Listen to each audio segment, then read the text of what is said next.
सुप्रभात। बीए पाठ फर्स्ट हिंदी साहित्य प्राचीन मध्यकालीन काव्य में आप सबका स्वागत है। हम शुरू करने जा रहे हैं मलिक मोहम्मद जायसी, जिसके अंतर्गत हमने पहले पढ़ा मानसरोवर खंड। इसमें पद्मावती अपने सखियों के साथ मानसरोवर में स्नान करने जाती है। वहाँ पे एक खेल खेला जाता है। कौन सा खेल खेला जाता है? जीवन की बाजी का खेल खेला जाता है।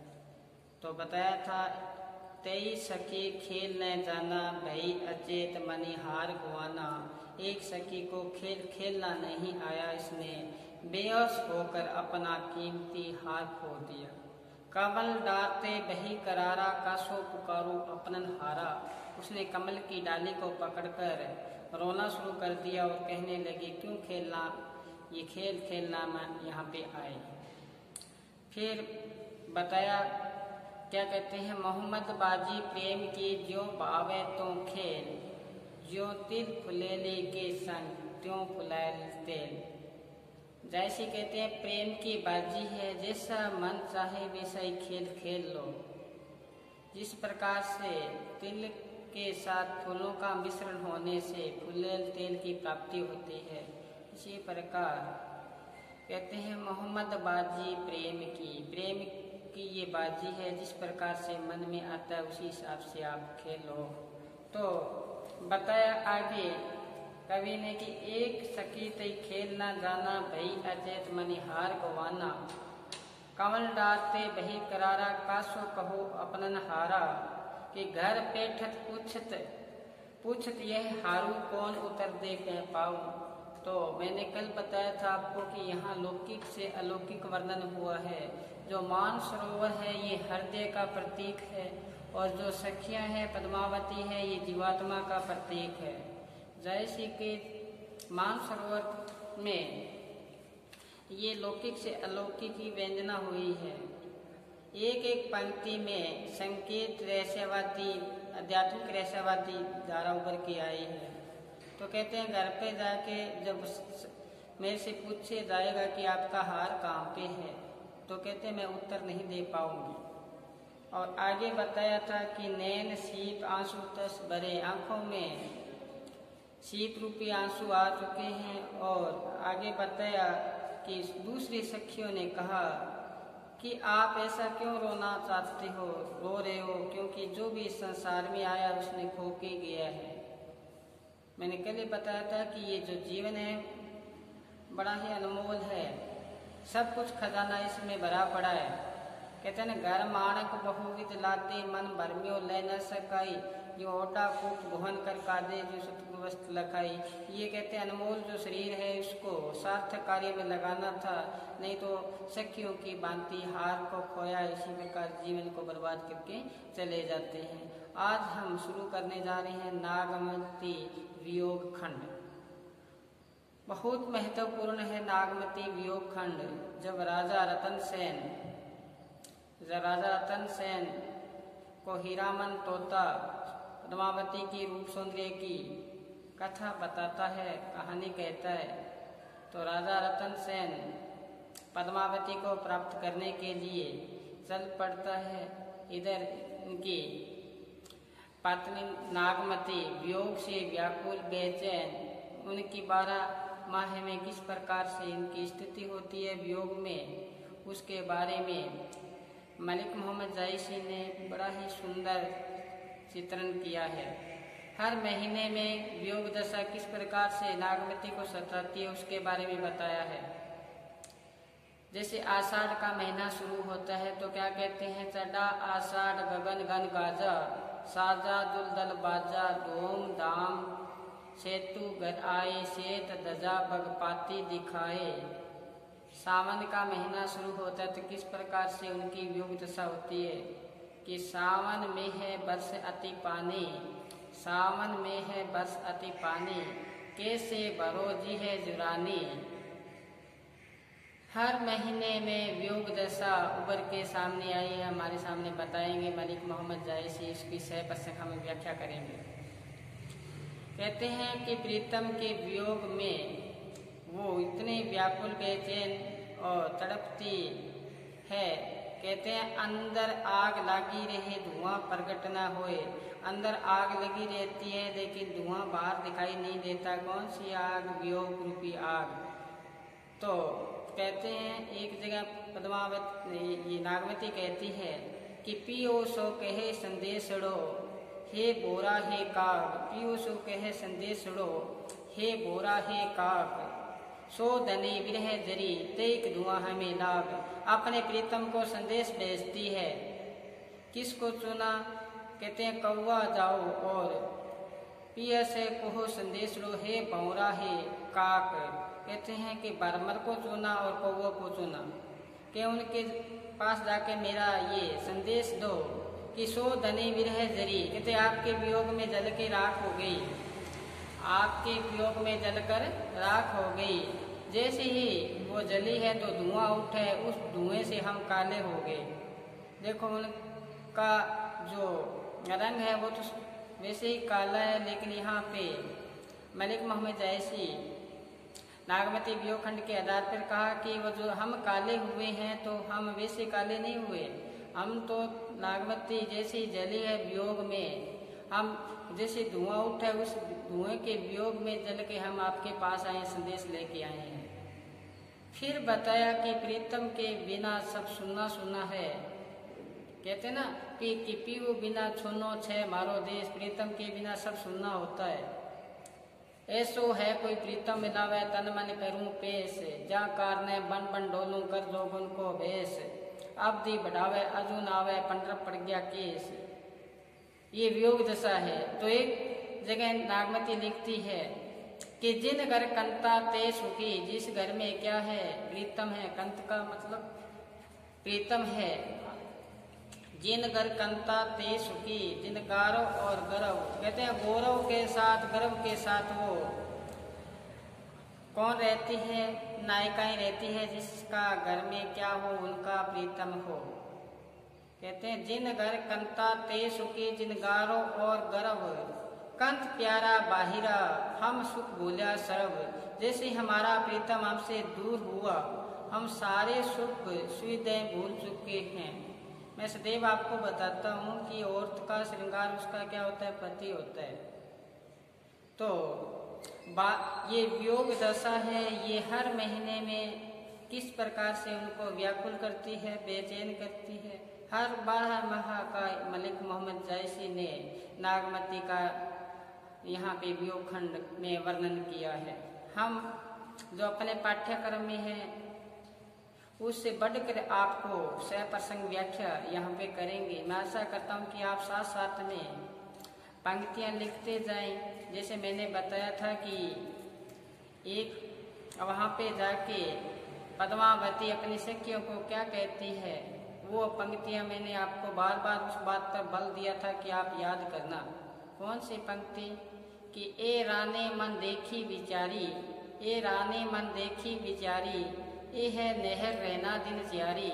कहते हैं सभी सखियाँ सभी रानियाँ आप मन में विचार करके देखो कि ये पीहर रूपी पीहर में हम कितने दिन रहना है? 4 दिन रहना है। कहते हैं ए रानी मन देखी विचारी। ये है नहर रहना दिन जारी। जब लग कर पिता कर राजू खेल ले खेलन आजू। जब तक हमारा आश्रय किसका है? पिता का है। पिता का छत्र छाया है तब तक यहाँ पे खेल खेलना है, खेल लो। पुनर ससुर हम गमन का काली। फिर अब हम पर किसका अधिकार हो जाएगा? ससुर का हो जाएगा, ननद का हो जाएगा, उधर सास का हो जाएगा। तो क्या बताएं? पुनः ससुर हम गमन का काली कित आए सरवर पाली। फिर उनका अधिकार हो जाने के बाद में हम मानसरोवर में यहाँ स्नान करने के लिए नहीं आ पाएंगे, या हम झूला झूलने के लिए बाहर बगीचों में नहीं जा पाएंगे। तो मलिक मोहम्मद जैसी ने मानसरोवर का जो भी आपको सप्रसंग व्याख्या बताई है अच्छी तरह से आप उसको याद करना। आगे बताया था कि पुनर ससुर हम गवन का काली कित आए सरवर पाली। कित खेले एक के साथा। फिर हम एक साथ कैसे खेलेंगे? और दूसरी पंक्ति में बताया था कि चढ़ी रैसी चढ़ी हिंडोरे रैसी तली हिंडोरे झूल ले सुख बोरी। कहते जब तक सखियां अपने साथ है जितना झूलना है उतना झूल लो। फिर क्या बताएं, झूले नेहे सब ताई। जब तक आप पियर में हो तब तक आप क्या कर लो, झूलना है झूल लो। फिर तो पता नहीं ससुर है, ससुर का यहाँ जो आशय है मलिक मोहम्मद जायसी का लौकिक से अलौकिक बताया था मैंने कि जब तक हम इस लौकिक संसार में हैं तब यहाँ से हम कहाँ जाएंगे, अलौकिक की ओर गमन करेंगे, तब हमें ये अवसर नहीं मिल पाएगा। उससे रहना है, प्रेम से रहना है। बताया था कि मोहम्मद बाजी प्रेम के जो बावे तो खेल। कहते हैं प्रेम की बाजी है, जिस प्रकार से खेलना चाहता है खेल लो। यह संसार में आए हैं, जीवन छोटा है, इस जीवन में सबसे आगे सबसे बड़ी बात है वो प्रेम करना है। एक जगह लिखा है किसी ने कि प्रेमी ढूंढत मैं फिरूं प्रेमी मिले न कोई। प्रेम को ढूंढने वाले को मैं ढूंढता फिर रहा हूँ, मिल ही नहीं रहा। कि प्रेमी ढूंढत मैं फिरूं प्रेमी मिले न कोई, प्रेमी से प्रेमी मिले गुण भक्ति दिल होए। अगर प्रेम करने वाला हमें मिल जाए फिर तो क्या है, हमारा संगठन बन जाए। ऐसा प्रेम का बारे में यहाँ बताया है। तो हम पढ़ेंगे आज नागमती वियोग खंड, जिसमें नागमती की जो 12 माह में वियोग दशा बेचैनी है, उनकी तड़पन है, वो हम यहाँ अध्ययन करेंगे। मैंने आपको बताया जैसे ही राजा रतन सेन पद्मावती को प्राप्त करने के लिए जाते हैं, ये जो प्रसंग है ये हीरामन तोता के उनको बताता है कि नागमती जो पद्मावती है उनका रूप सौंदर्य ऐसा है, नक्शिक वर्णन बताया। तो ये प्रेम के पास में बंध गई कौन, राजा रतन सेन, और प्राप्त करने के लिए चल पड़ते हैं पीछे। इनकी जो नागमती है वो व्याकुल बेचैन होती है, तो क्या कहती है कि पिए वियोग असबावर जियो, प्रीतम के बिना मैं कैसे जियो, मैं तो बावली हो गई हूँ। पिए वियोग असबावर जियो, पपैया नित बोले पियो पियो, प्रीतम के बिना बावली हो चुकी हूँ। इधर से पपैया है वो रट लगाए बैठा है, क्या आवाज देता है, पियो पियो की, जो क्या कर रहा है, प्रीतम की याद को सता रहा है, तड़पन को बढ़ा रहा है। तो पिए वियोग असबावर जियो, पपैया नित बोले पियो पियो, आदि के काम दामे सो रामा, हरि लेगे सुवे नामा।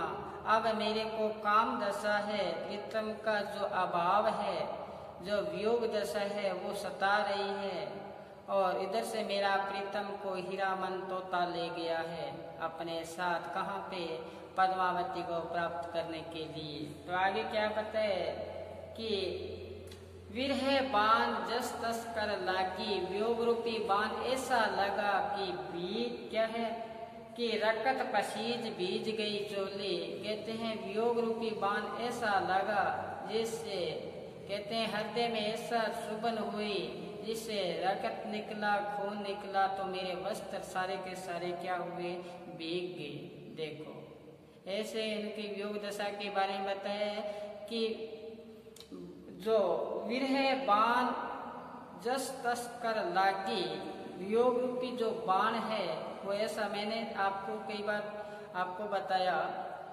कि संयोग काल में जब प्रीतम अपने पास होता है तो बड़े ही ये प्राकृतिक दृश्य है, सुहावने लगते हैं।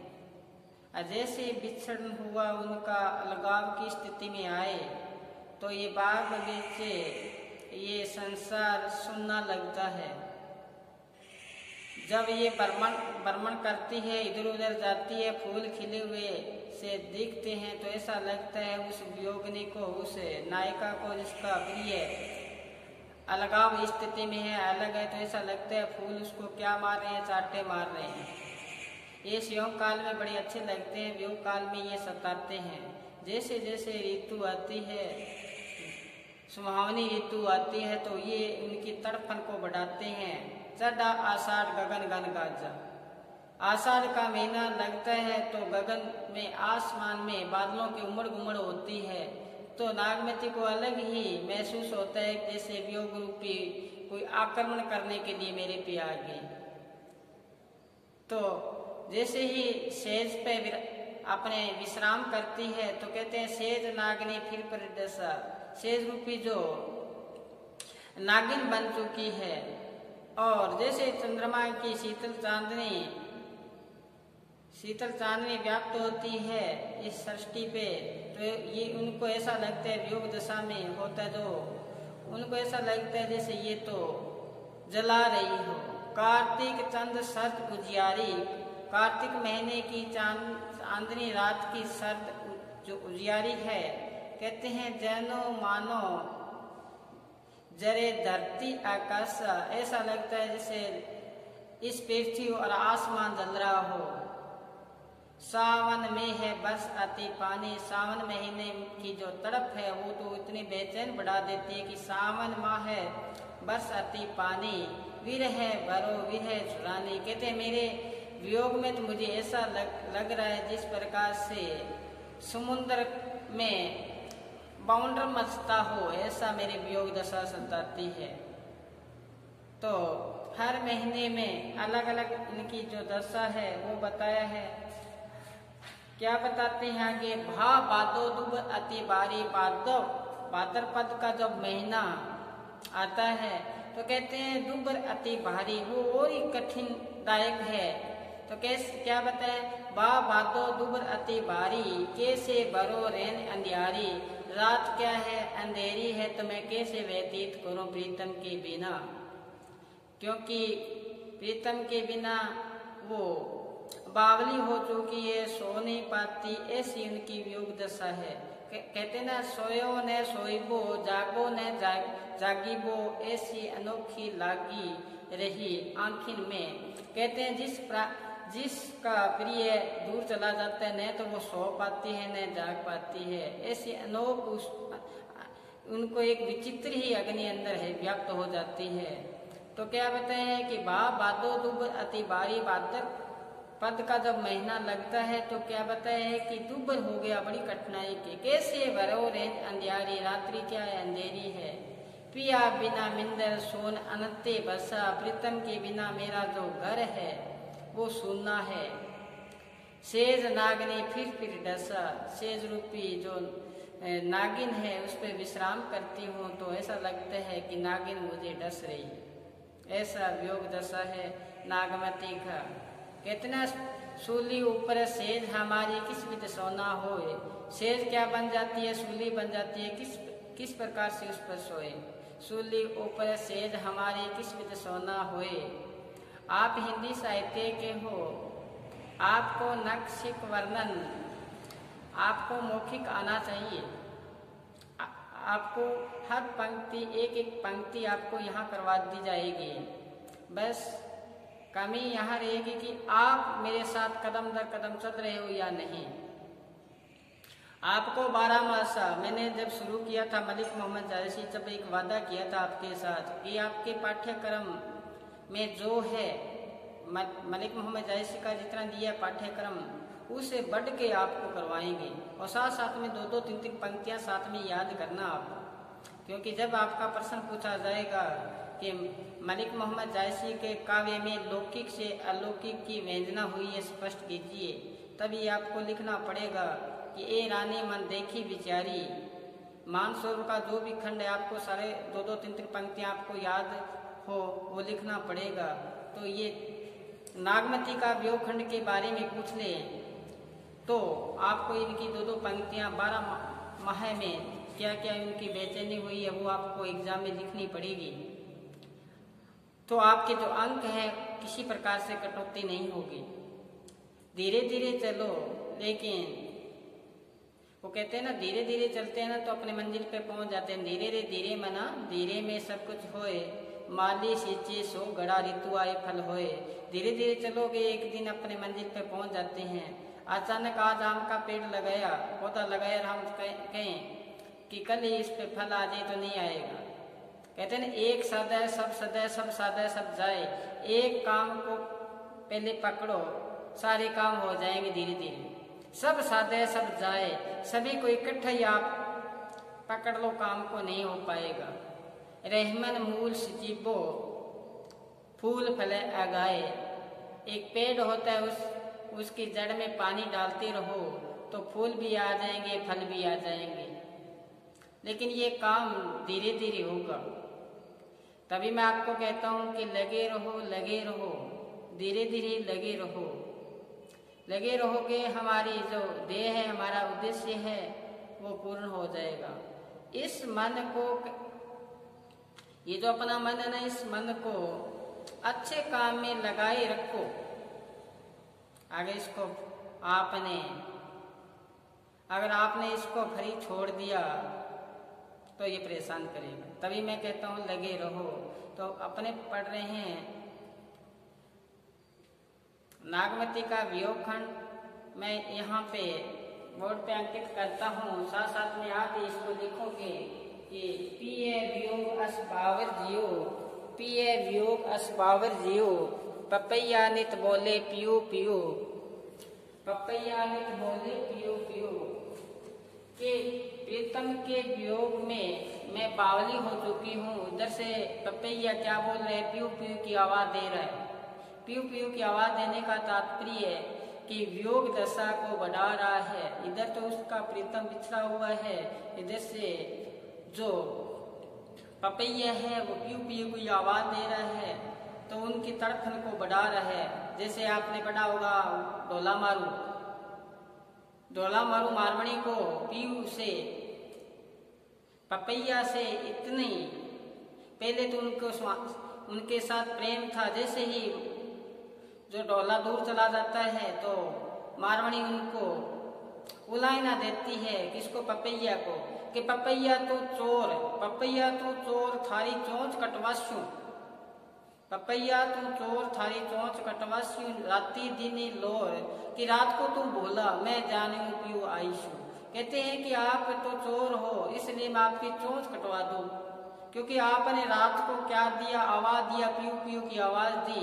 तो मैंने सोचा मेरा प्रीतम आ गया, लेकिन प्रीतम नहीं आया, इसलिए मैं आपकी क्या करूंगी, चोंच को कटवा दूंगी।